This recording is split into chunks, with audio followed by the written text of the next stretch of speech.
Nothing can be gained without losing. Even heaven demands death.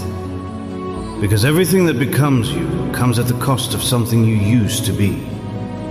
You don't grow by adding. You grow by letting go. Old habits, old versions of yourself, old comfort that kept you small but safe. And people don't talk about that part enough. That progress is not always beautiful. Sometimes it's painful. Sometimes it feels like breaking, not becoming. You lose friends when you change. You lose peace when you chase purpose. You lose parts of your old life that once felt like everything. And in that loss, you start to understand something deeper.